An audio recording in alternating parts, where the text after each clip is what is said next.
Good afternoon, members and guests. I'm Michael from ALGA and welcome to today's webinar. The forever chemical now has an end date. I would like to begin by acknowledging the traditional custodians of the land and water on which we live, work and depend. We pay our respects to their elders past and present and recognise the continuing connection and aspirations for country. I extend that respect to Aboriginal and Torres Strait Islander peoples joining us today. We wish to sincerely thank all our corporate and regulated partners on this slide for their continued support of ALGA, its members and the industry.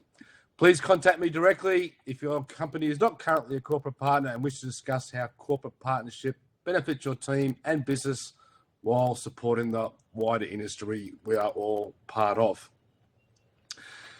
Before we kick off, please acknowledge this disclaimer that no part of this event can be regarded as legal advice. Although care has been taken in preparing the event, neither ALGA nor the presenter represent or warrant that the information supplied is current, complete, or accurate. Before we get into the presentation, any questions you might have for our speaker will be addressed at the end of the presentation during the Q&A session. Please leave your questions in the question tab just to the left on the chat tab in the bottom right-hand corner of the browser window. Without further ado, I'd like to introduce today's speaker, Paul Callaghan. Paul is the founder and managing director of OLEOLOGY, a provider of engineered solutions for advanced fluid treatment, and has been involved in revolutionising the way standard methods of treatment have been for on-site treatment. Such industries include oil, gas, mining, marine, heavy industry, and water recycling in remote areas. Paul's in-depth and broad experience has placed him as an industry innovative leader with the challenges of PFAS, mercury, and others. For the past 13 years, specifically working on PFAS technologies, Paul has been invited as a subject matter expert presenting at international conferences on matter of ESG, sustainable treatment, and water recovery. Thank you, Paul. Thanks, Michael.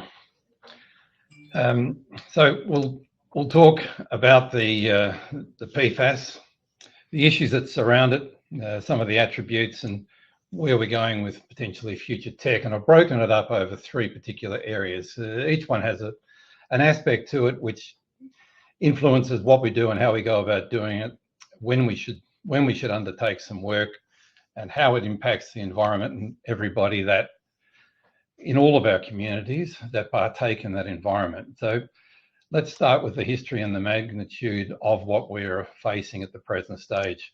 So many people would know that the nucleus of PFAS began about 80 years ago.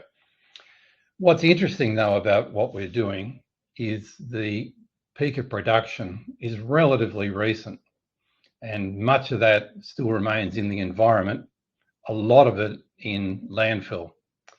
Then we'll look at the PFAS compounds, what they are, how they're being treated, and what has grown exponentially in our knowledge of understanding as some of the IP has now become available. So even at the time of putting these slides together, we were looking at 6,000 compounds. That's now likely to be more closely elevated to about 7,000 compounds, which fit under that PFAS umbrella. So the numbers grow significantly. And really the numbers have grown very significantly. We attended a conference back in 2012, US EPA presented at that time, and their knowledge of the number of PFAS compounds at that stage numbered about 2,400. So over the last 8 to 10 years, that's nearly tripled. It's a conundrum for us because two of those key compounds that we consider as the ones that we majorly target when looking at compliance issues and impacts on health, peak production is relatively recent. 50,000 tonnes per year was achieved with PFOA in the mid-90s, and in the mid-2000s, the PFOS, 10,000 tonnes per year. World scale, that's a lot of contaminant, particularly when you measure it in health levels in parts per trillion. So evidence of these compounds are literally everywhere, as we know. And what that really means to us is the range of conditions that are diseases or ill adverse to health. Cancer, the range of cancers are linked to PFAS. Immune deficiency issues, liver damage, hormones. The endocrine disruptors are undoubtedly very highly linked with that of PFAS toxicity, and neurological problems are becoming more of an issue as well. There's lots of studies that have been undertaken around this particular area. There's some diverse opinions on it, but it seems to be that the gathering of information and the more we know of these exposure limits being breached, there are more cases that are presenting with these types of issues. And as with all things medical, it's not until a long time has passed and enough research has been done into the impacts of a change of conditions of presentation that the conclusions can be drawn. Action often follows. Is it too late is the real question, and with something like this, that is probably a condition that we don't really want to have in the environment, particularly because of the second area that we want to look at, which is the half-life implications. And when we think about half-life, it's really interesting to consider that the bioaccumulation in the environment, in the food chain, and ultimately ending up in humans, the durability of the carbon-fluorine double bond and the strength of that synthetic organic, which is created over 80 years ago, the fact that it's so soluble in water, it's at the highest end of solubility, and its marvelous properties that we all enjoy at various stages, being its temperature resistance and its oxidation resistance, which is why it's used in so many packaging items, as well as additives to oils and fuels and various other things, because it gives those properties, and they tend not to break down. Ideal whilst in operation, not so ideal once into the environment. And a synthetic organic is exactly the issue that we have. The synthesis of it, the strength of the bonds, and its impact to health, as we just looked at a moment ago, is significant. The really significant part of it, though, is when you consider it and make comparisons to something like benzene, as part of the BTEX that we often look at in water composition when looking at compliance for discharge, and the high regulation that's applied to benzene because of its cancerous properties.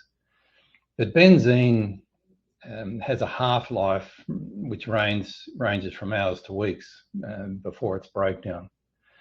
When you compare that back to PFAS, which is a half-life of several years to decades in the environment,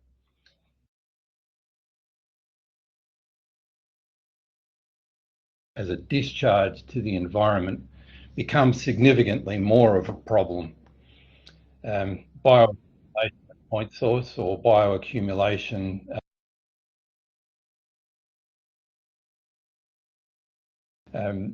it is a building problem which is very hard to harness once it's escaped into the environment.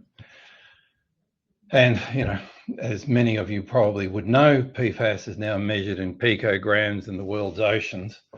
It's been discovered in rainfall in certain areas. So it's ubiquitous at the present stage.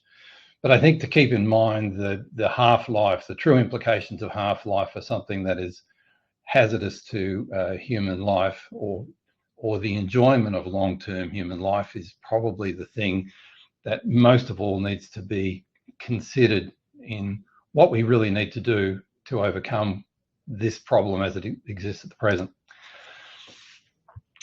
So the forever implications of PFAS, the bioaccumulation, its half-life, but more particularly, the PFAS contamination is going to continue to become problematic in the environment as it is ongoing in its industrial discharge. It's in the areas where it's already contaminated in land and groundwater, it will continue to spread. Waste landfill leachate, which is really a very interesting area which we need to somewhat concentrate on, because when one considers that the peak production for PFAS, the two key chemicals, PFOA and PFOS, that we seem to concentrate on mostly, those production tonnages, a lot of that has now ended up in landfill. It has gone to waste. And so the removal of those tonnages of 10 and 50,000 tonnes per year as it was produced around the world and ended up in various landfills around the world, the ability to take that out of potential contamination and discharge into the environment rests heavily on the ability to treat that landfill leachate successfully there, and also in the liquid waste outfall. So industrial waste or sewer treatment plants, etc., where the liquid waste outfall and the biosolids treatment that emanates from those sewage treatment plants, they are great areas for us to consider how we can remove a bulk of this contamination from PFAS. So leachate and liquid waste outfall, we believe, are the areas of significant impact for improvement of reductions of PFAS in the environment. Just to reiterate the areas of concern for us. So the synthetic organic, its bioaccumulation, it is, if you take it to its next degree, it's a severe impediment to water-wise recycling, particularly where those waters are gathered from wastewater treatment systems and are looking to reinvest that water back into the industry, or in fact into drinking water in more severe drier climates. On the other side of that equation, there's the wastewater treatment and the biosolids from that. And the big question mark that sits over the biosolids at the moment is, with contaminated PFAS in those biosolids, where does that finish up? Presently, it's a great source of nutrients for agriculture and horticulture. But are we actually promulgating a problem? How do we address the biosolids and the PFAS contaminants within there?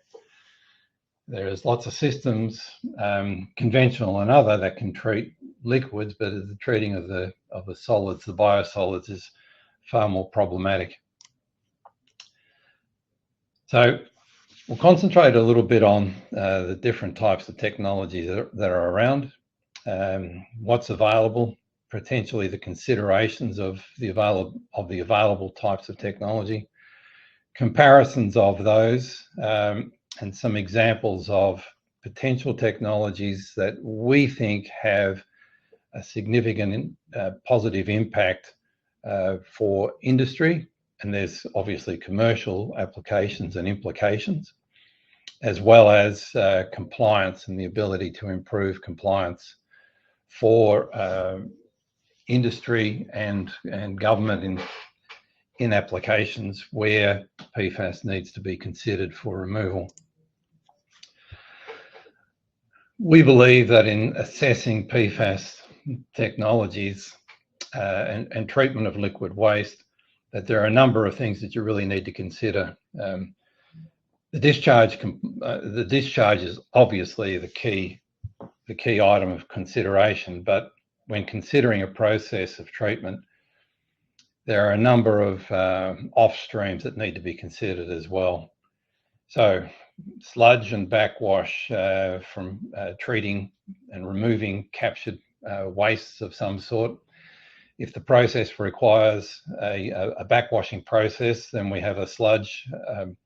Sludge obviously contains solids and other carryover co-contaminants. What happens with that? How is that addressed in that particular treatment system? Regeneration. What chemicals are used to regenerate media beds for continued reuse of that media bed? The chemicals that are part of that regeneration, cogeneration, are they going to be problematic? How are they handled? Where are they transported to?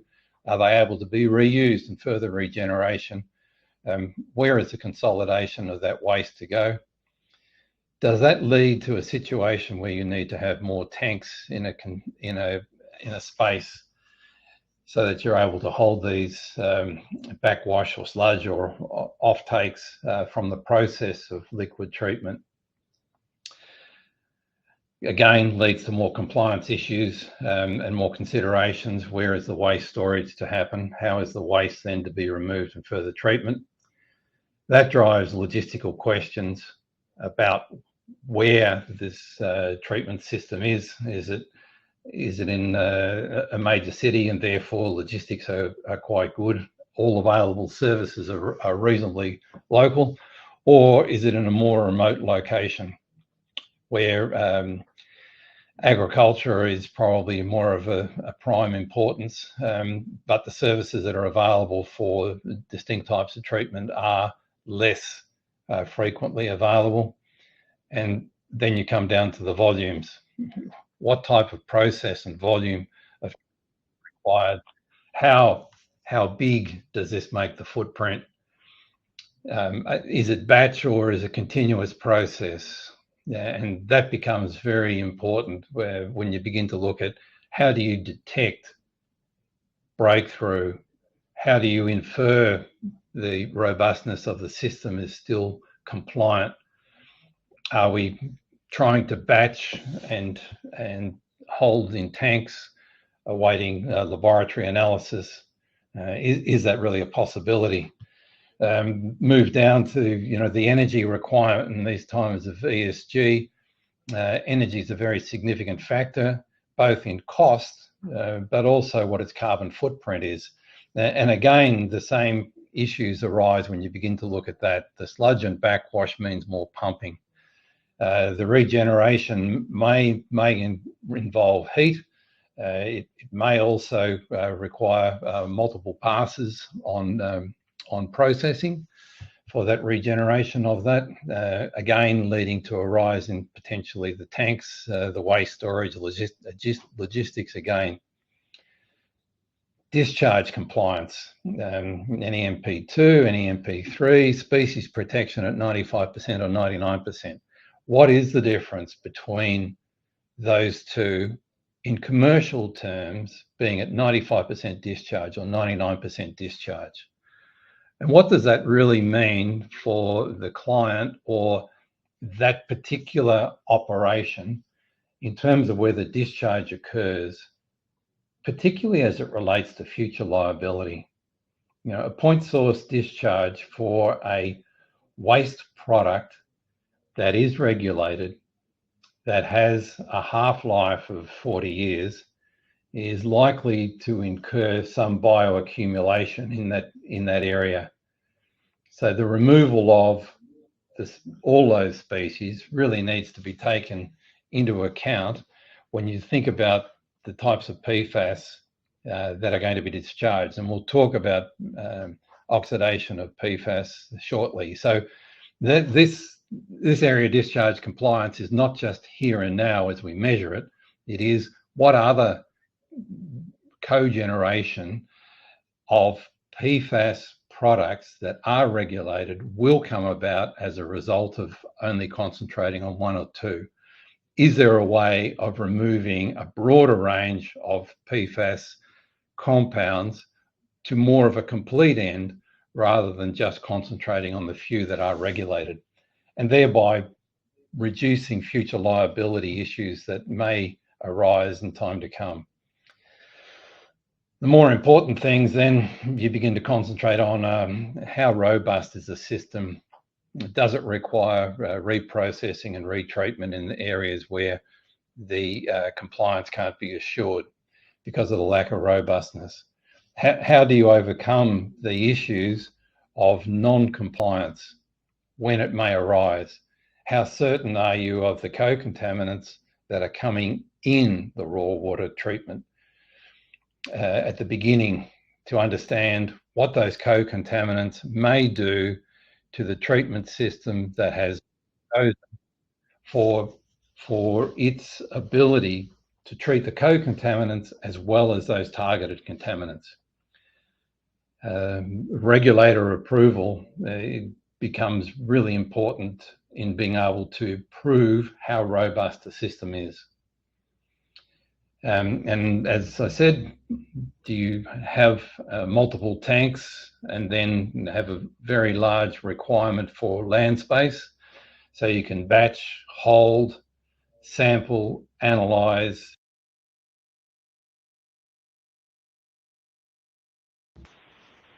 or is there direct discharge and monitoring capable? And we know there's not monitoring capable of PFAS themselves. So how can you infer water quality as a result of other aspects of the treatment system? How robust the system is may make a significant difference, particularly in terms of cost and operator skill for the amount of operator attendance that's required. Sludge backwash regeneration, tank batching, sampling, analysis, waste storage, the logistics of all of that go a long way to driving the cost of that operation. Operator dependence and skill level with a product or a contaminant, I should say, that can't be seen, smelt, detected in any other way is very difficult for operators to have a level of skill which you could rely on comfortably to be happy in the way that the system is operating.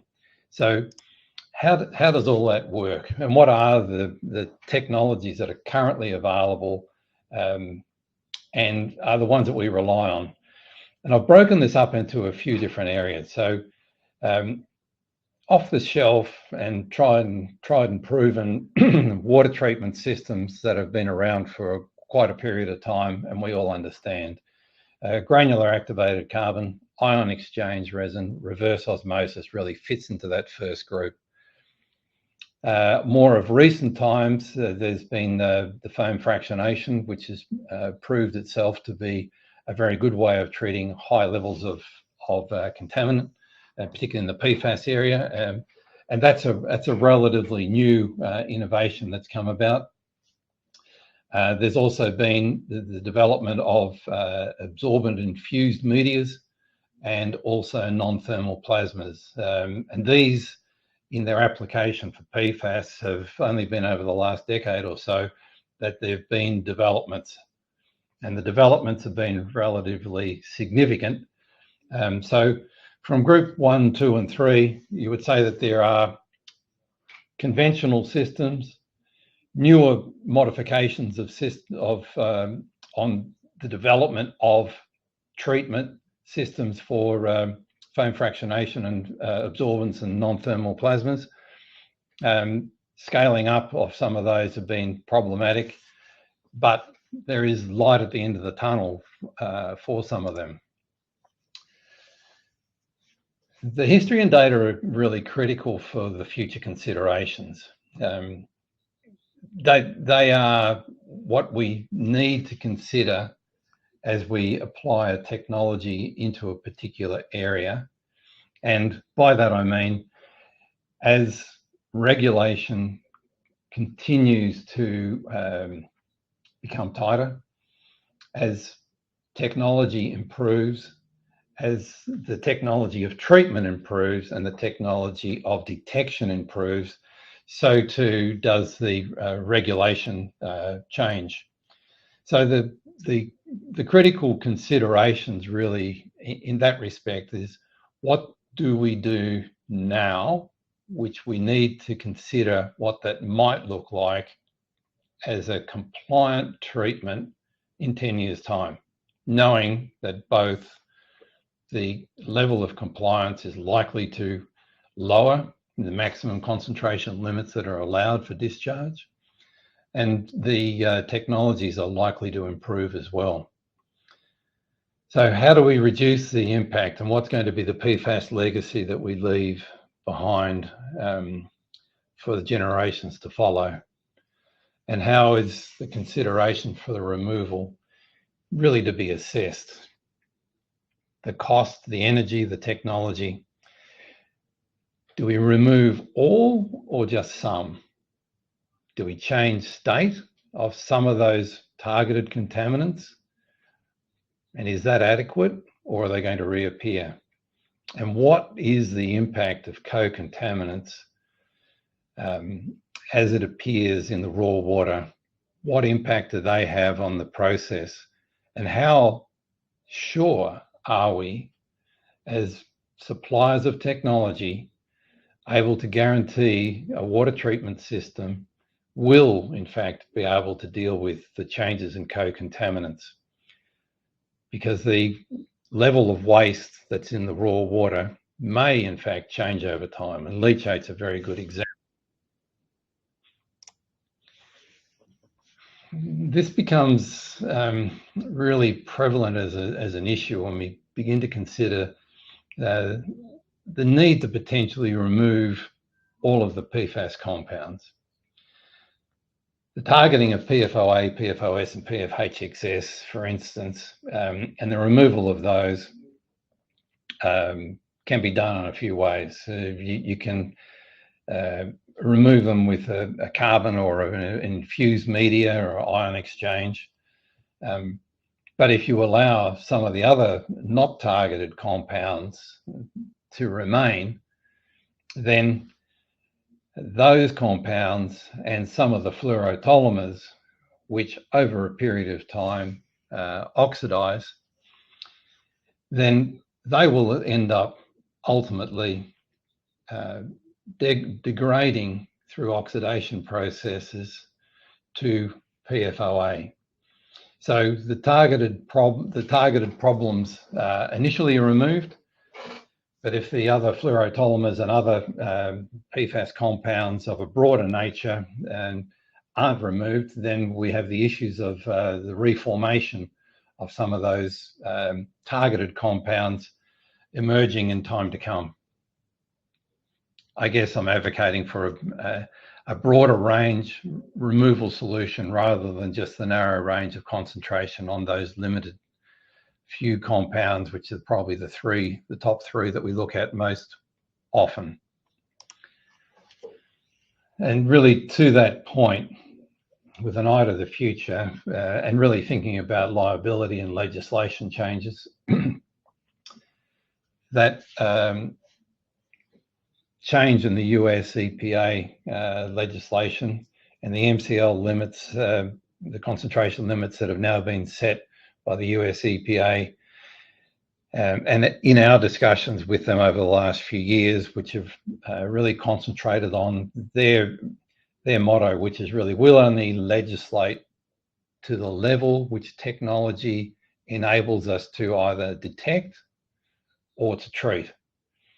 And so now the laboratory analysis for detection is for commercially available analysis has really moved up to 40 analytes compared to the traditional 28, which was only, in the last 12 months. So that is changing rather significantly. And the hazard index limit, which has also been implemented by the US EPA as it January 1 this year, with the 1633 method, which allows them now the opportunity to say that we will not only just look at the single analyte on its own, but we'll look at a combination of analytes to those maximum concentration limits, which is in parts per trillion. So it's changing the dynamic of how we've previously been able to look at things. And it's interesting to note that in the work that we've done over the last 13 years in this particular field, that for a significant period of time, Australia was well in advance of US legislation and US interest, and really driven a lot by the work that was done by Jimmy Seow out of Western Australia with the formation and introduction of his PFAS guidelines back in 2016. The work that was done here was well and truly in advance of the US, and the US over the last 4 or 5 years has significantly advanced their initial interest guidelines and now regulation that is in place, particularly around the drinking water space. So for me, you can see the writing on the wall. The changes are coming. How to better put that into place. So what to do then from that point? The need to remove all or some. For us, the sum of PFAS is probably the ultimate aim for removal of PFAS in water treatment systems, so that we don't leave any of the fluorotolumers or other compounds which are potentially potentially likely to become a liability in the future.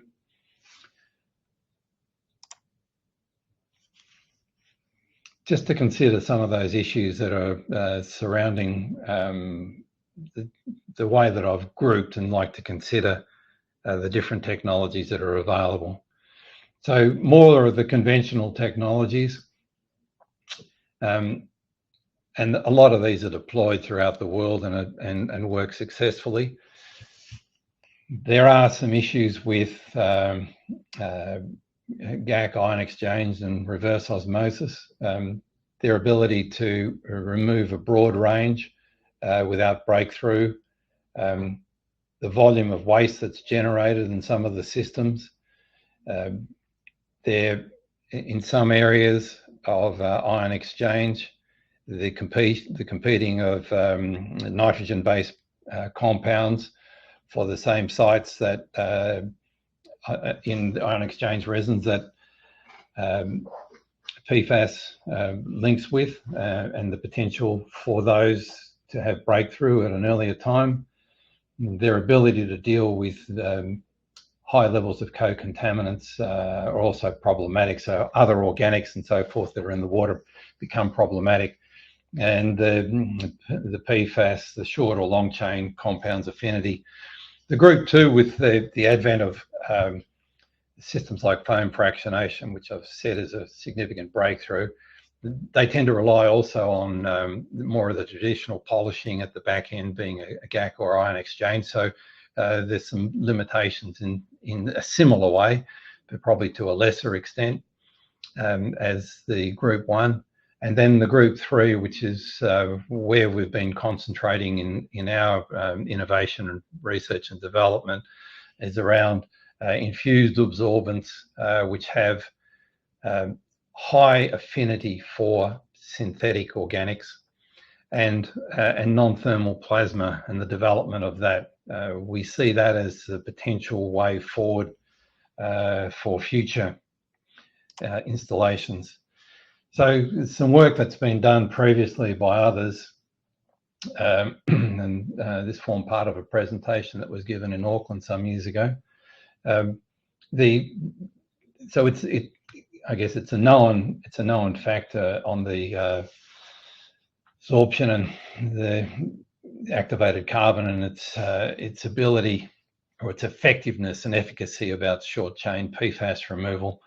And most significantly, its susceptibility to blinding when other organics are in the raw wastewater, if they're not significantly treated adequately to protect the carbon. There's a very quick failure and breakthrough with these more difficult to remove synthetic organics.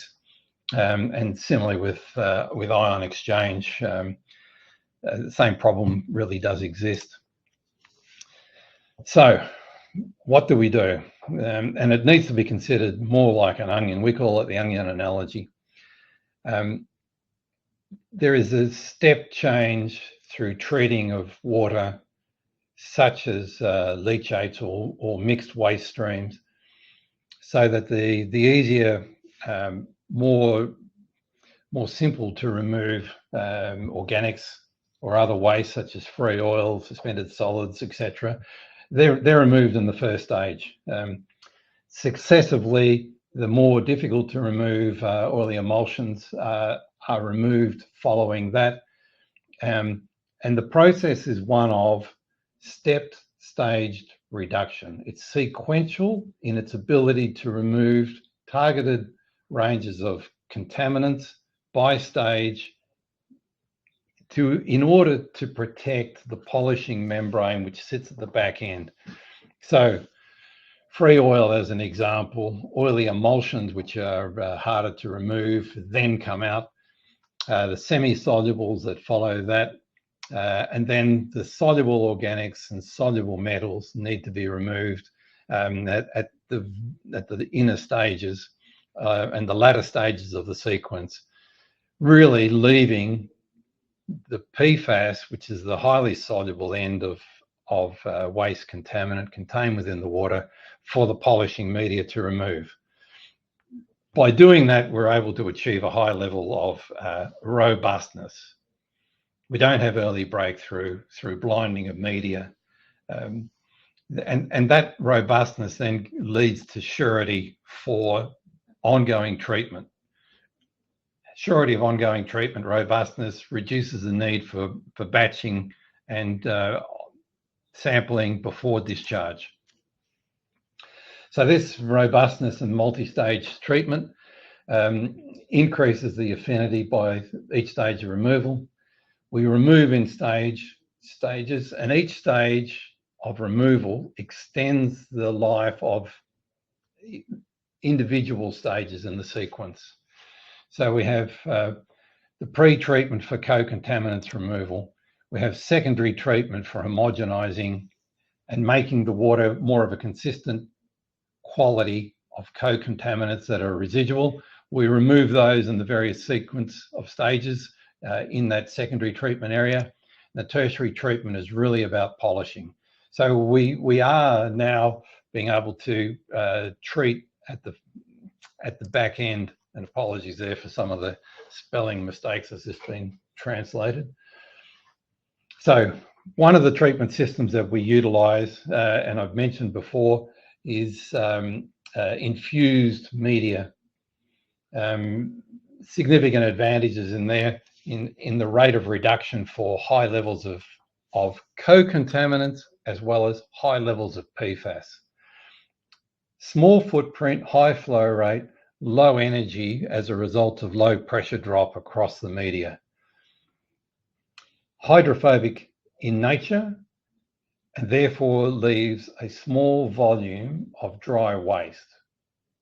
Now, we've operated systems with this sort of treatment process for 18 months and had a pallet of dry filters as a waste product.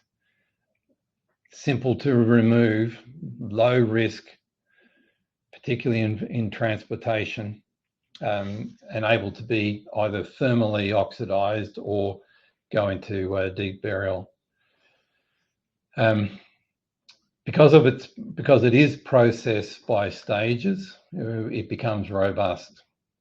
That makes it environmentally safe.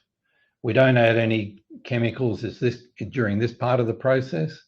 So whatever we put into the water stream by way of infused media, we extract from the water stream. There is no future liability as a result of this type of process being instituted in water treatment. And through all the organics, we're able to remove the range of contaminants that generally appear, in that being oils, organics of various types, BTEX in all its forms, organic metals as organometals. So the reduction of those key contaminants really brings us to that stage where we're looking at the inner circle of the onion, which is now the more soluble nature of the remaining contaminants. So, a system could look like this to treat what I think amounts to about 500,000 litres of water per day. So various filtering banks staged in their pre-treatment, secondary treatment, and tertiary treatment areas. Very low level of operator involvement. A single centrifugal pump will drive the entire system. And minimal waste, as I said earlier, small footprint, and this is able to be remotely monitored. Operator skill level is low. There is very little requirement in terms of skilling and training for operators to ensure that a robust system is able to operate and compliance is maintained.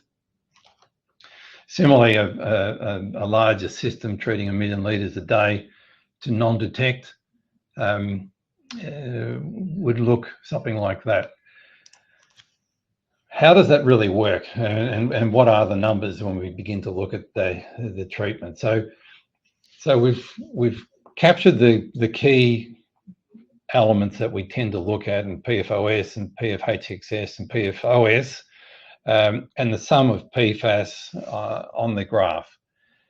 And in the 3 stages that I've been talking about is pre-treatment, secondary treatment, and tertiary treatment, which is the polishing end.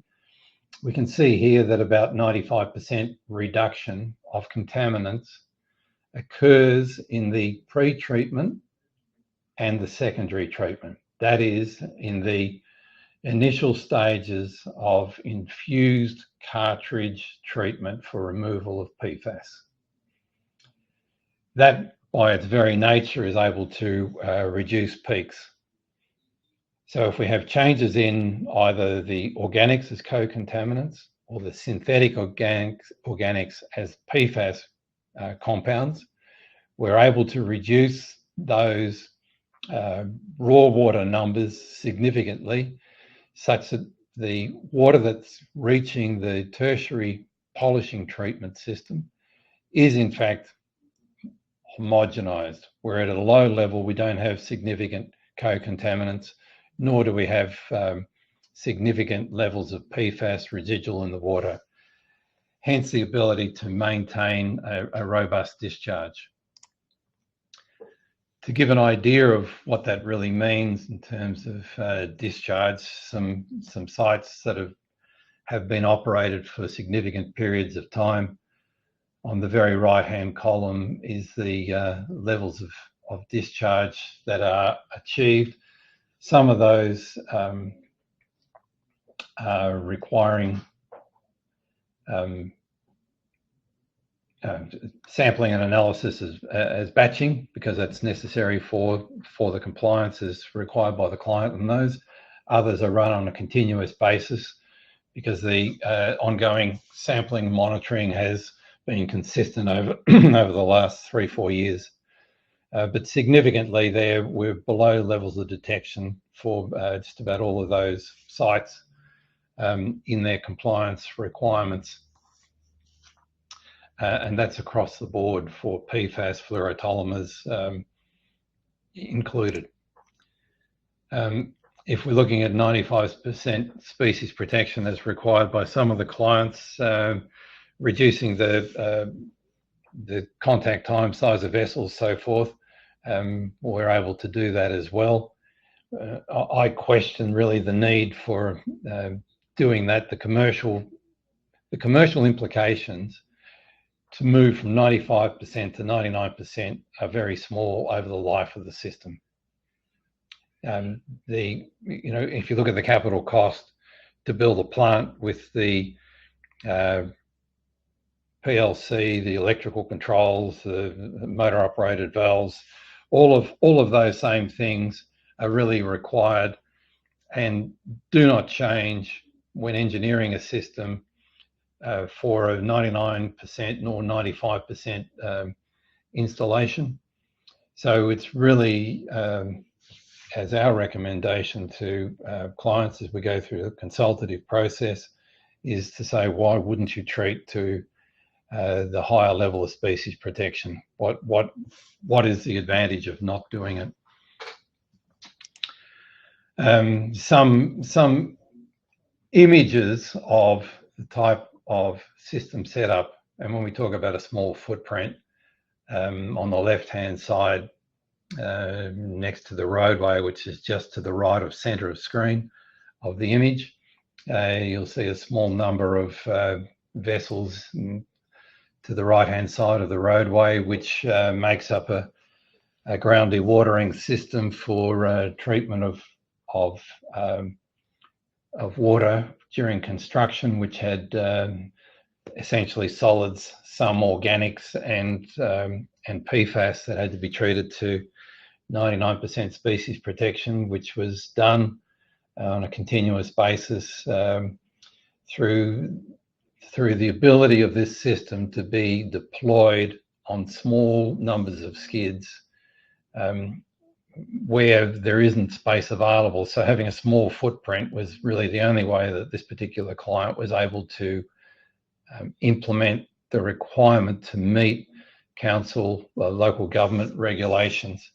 Similarly, the treatment system on the right-hand side shows the footprint that's required. So of the containers that you can see in the aerial image, 8 of those are holding contaminated water. The one container to the left is the 20-foot container with the treatment system with a batching tank just in front of that. So footprints are relatively small, and again, similar types of setup for a defence and an oil and gas facility.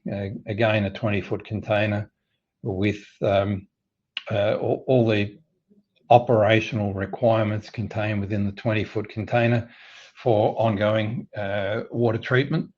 And in both of these applications, co-contaminants are a consideration because the organic nature of the co-contaminants, oil being a significant part, and in one, and in amongst the oil, there's a significant amount of emulsion as well.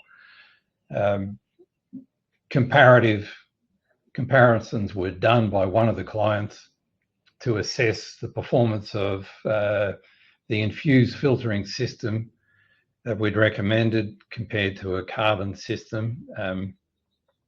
The carbon system failed very quickly because of blinding due to organics of an oil nature being in the water that weren't able to be removed by the pre-treatment system for the carbon. And that was a very significant breakthrough. Less than 5 kilolitres of water had been treated at that stage. Let's just spend a minute just considering the newer technologies. And non-thermal plasma has been the subject of thousands of research papers over the last 25 years. It is highly sought after because it brings about opportunity to answer many of the questions that are raised about batching versus continuous treatment, footprint, the ability to treat a wide range of organics with a single pass element, waste as a result of non-process treatments, backwash and so forth, is essentially eliminated. Low energy by comparison to what it's actually doing. The extended service interval is key to this piece of equipment, and the ability to remotely operate its operation. The small footprint coupled with those items and the fairly high flow rate that can be generated through some of the technology that we're looking at the present stage is a very significant breakthrough. Couple that with processes of stages of sequential treatment, and you can potentially have a perfect answer almost, if such a thing exists. The other thing that really appeals to us is that it's environmentally safe and doesn't involve the addition of chemicals. It's also able to treat soluble organics of a various nature, including BTEX, and that goes to the nature of also being able to treat things like amines and phenols. So for us, in some of the clients that we consult with, the opportunity that this provides to them is very significant advancement over what's currently available. And we know from some of the research work that's done that it's able to treat greater than 90% of the PFOS, PFOA that's contained within the water, as well as the range of the other short and long chain PFAS contaminants. This new advanced high efficiency will likely change the standards of what we're looking at for treatment, both of wastes in liquid form, but also potentially and significantly for fluid streams containing biosolids and solids of a waste form, which would otherwise need to be separated for traditional systems, such as any of those that I've reviewed previously, where solid is a problem for the treatment system. We expect this non-thermal plasma to be commercial operation later this year, certainly by the middle of the year. So we'll keep everybody posted on that have an interest for such treatment. I've got to the point where I think we need to stop and take any questions that may arise. Good on you, Paul. It's a great presentation. It's good to hear the innovative technology that you do have. So excuse my voice as well, please, everybody. It's flu going around and a bit of cold weather. First of all, Paul got one from Bagash. Based on current data, how effective is soil washing in PFAS removal, in your opinion? Presently, when we've done some work in this area, soil washing in sandy conditions is relatively effective. Soil washing in loam, silty conditions is highly problematic. It's difficult to actually separate the solid, and that's so for conventional systems I'm talking about there. The advent of the non-thermal plasma is the breakthrough that I think many of us are seeking to be able to treat solids such as soil washing. That is going to be significant. I think you're right. John's asked, what is the range of mass loading for wastewater for short and long chain PFAS on GAC and IXR at breakthrough? Sorry, can you just repeat that? So John's asked, what is the Sorry, Paul. Go on, proceed, Michael. What is the range of mass loading with or without for short and long chain PFAS on GAC and IXR at breakthrough? I guess the issue from what we see with GAC and ion exchanges, the breakthrough is the more problematic issue with breakthrough is not just if you take pure water and PFAS contaminants in it. So we often have this same question in the US as well. How many bed volumes can you treat before you get breakthrough? That answer is not a real answer in the real world, because there is nowhere where we have just PFAS and water, with the exception of concentrates going into firefighting foam systems. So the bigger issue is what else is in the water that causes those issues of breakthrough, and how do you control that? And that's from the real world, that's potentially the issue. Now, I know that's not answering the question. That's okay.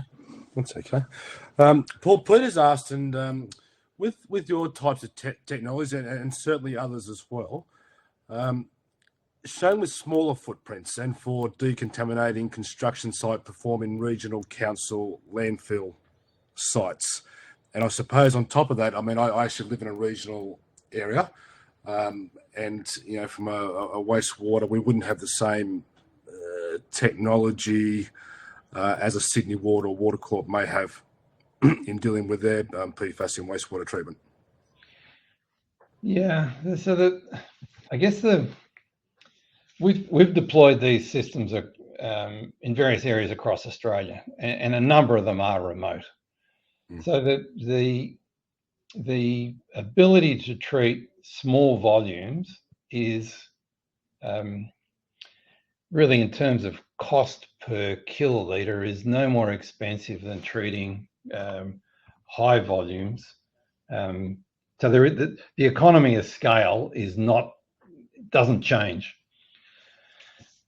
So I guess the key is being able to address whatever those co-contaminants are, and it depends on whether we're talking about a leachate from a landfill at a remote site, or an industrial waste product that's coming out of industry, which, you know, otherwise would end up in the sewer. Are we able to treat that at that location rather than treating it at the sewer outfall?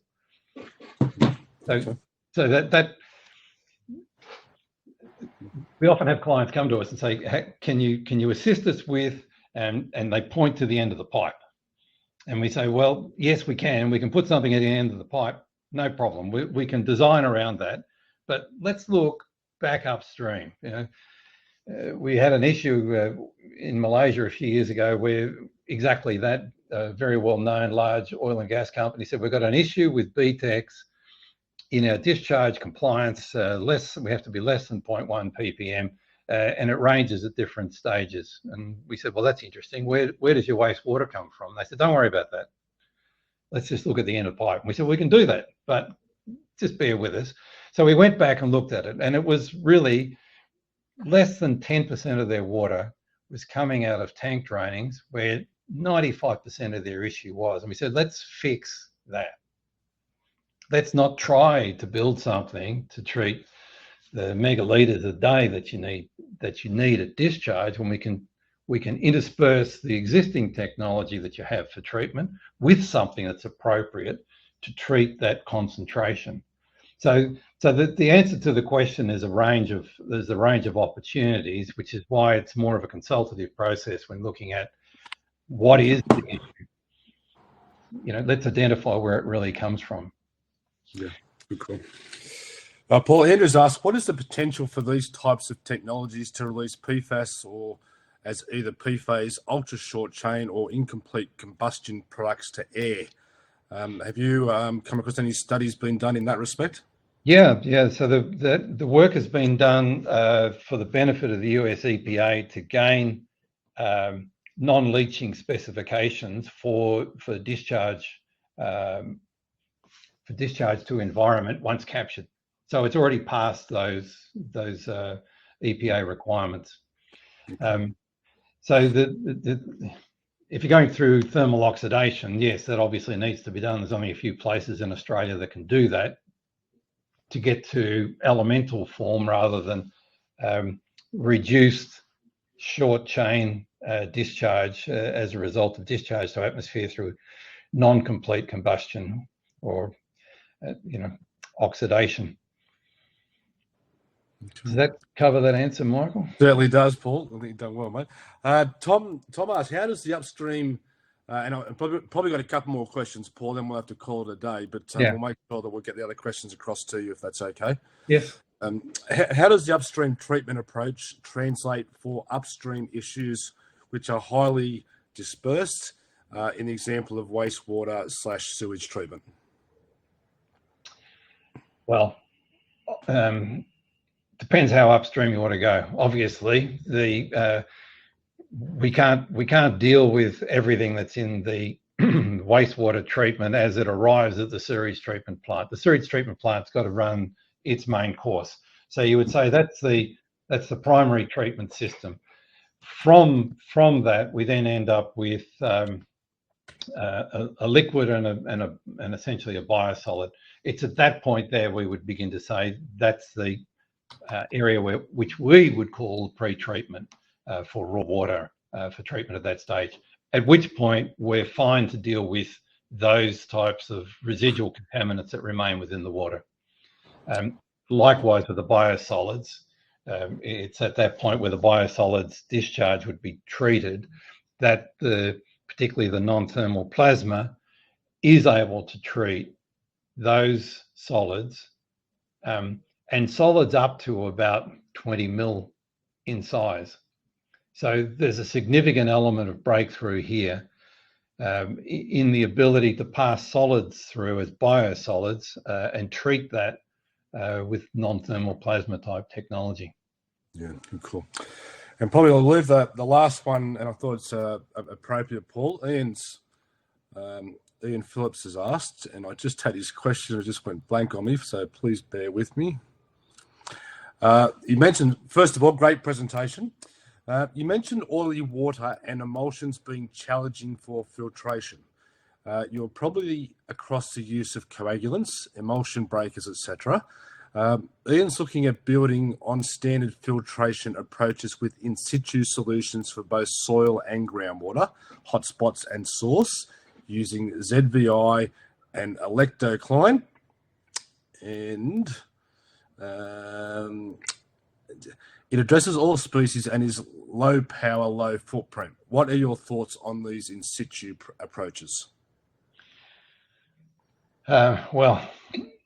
In situ is always better, agreed. So when talking about in situ, I'm assuming that he's talking about water extraction and soil extraction, as distinct from injection of product into the ground, into the groundwater. So, as I said before, one of the things that we like about what we do, and one of our mantras is, we don't want to add any chemical, if at all possible, to the water treatment system, which may potentially in future unwittingly become a source of contamination, either as a result of a chemical reaction, which wasn't known at the time. So wherever possible, we resist the temptation to add chemical. Now that's not always possible, obviously. So as necessary, we will add, but by preference not. That's fine. Paul, I think we'll leave it there. I think we've got another 10 or 15 questions to go through, but we might get those over to you later.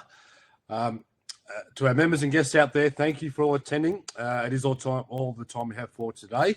We hope you found it informative, and the presentation recording will be made available for all attendees later today.